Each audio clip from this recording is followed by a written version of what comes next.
Hi, my name is Ethan Bright, and this is my Bio 181 lab presentation on observing bacteria in my home. So just as a brief overview for my experiment, I observed the growth of bacterial colonies on agar-filled petri dishes. And for some important terms, agar is a jello-like mixture that supports bacterial growth. Bacterial colonies are a large group of bacteria that have grown and are observable to the human eye. And my primary sources will be mentioned in the discussion and in the conclusion. So moving on to the hypothesis and research aims, my hypothesis was if bacterial samples are collected from the floors of a bedroom and a personal bathroom, then the bathroom will have significantly more bacteria. My goals were to cultivate 4 dishes of bacteria for each room, conclude which floor has more bacteria, and I wanted to answer the question, are bathrooms really more dirty than bedrooms? For the methods, I made the agar myself by combining 1.5 cups of boiling water, 250 milliliters of low sodium beef broth, 2 packets of unflavored gelatin, and 1 teaspoon of sugar. I stirred this and let it set for 5 minutes. I then poured 1/4 cups of agar into 10 petri dishes and let them cool for 8 hours in my refrigerator. I then used cotton swabs to collect 4 samples from both the bathroom and bedroom, and I taped the samples shut.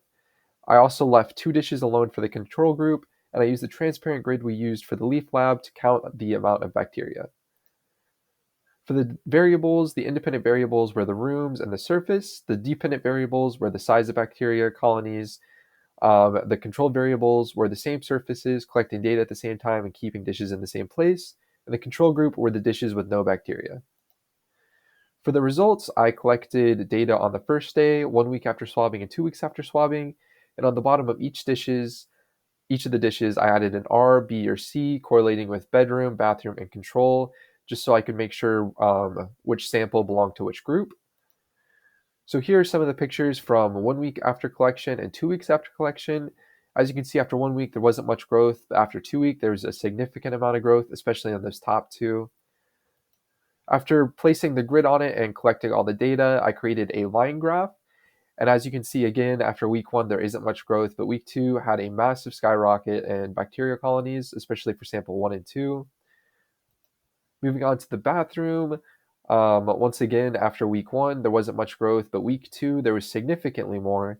This time, there was much more black colonies, except for the top left, which was white, which I found interesting. And then there's just a close-up picture. I found the white colonies to be very fluffy, which was interesting. And unlike the bedroom, after week 1, there was significantly more growth. And after week 2, on average, there's more growth in the bedroom.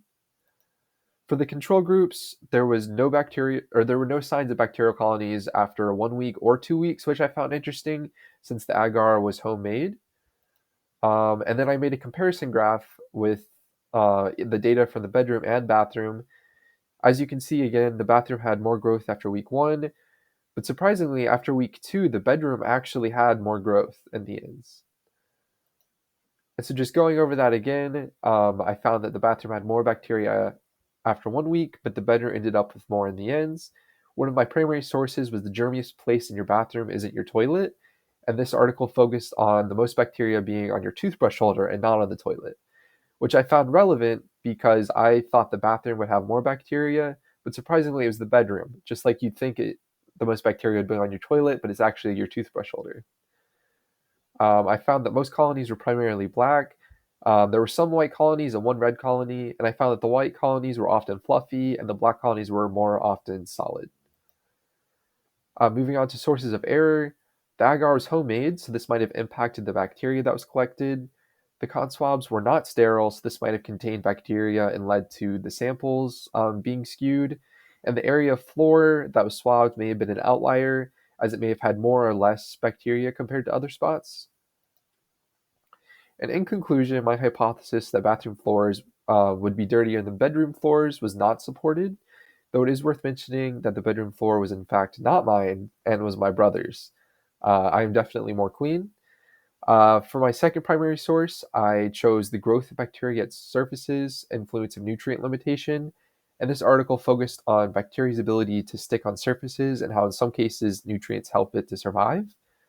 I found this relevant because my brother's bedroom floor may have just had a different surface, which may have contributed to having more bacteria. Using this experiment for a larger picture, While bathrooms might seem more dirty, this isn't always the case, so always be cautious of bacteria.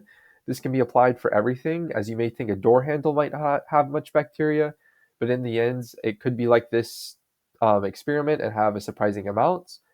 Ways to improve my experiment would obviously be more samples, sterile cotton swabs, and actual agar, so I can know for sure that no extra bacteria was present. And thank you. That was basically my experiment. I had a lot of fun. I liked observing the bacteria grow over the weeks, and these are my sources. Thank you.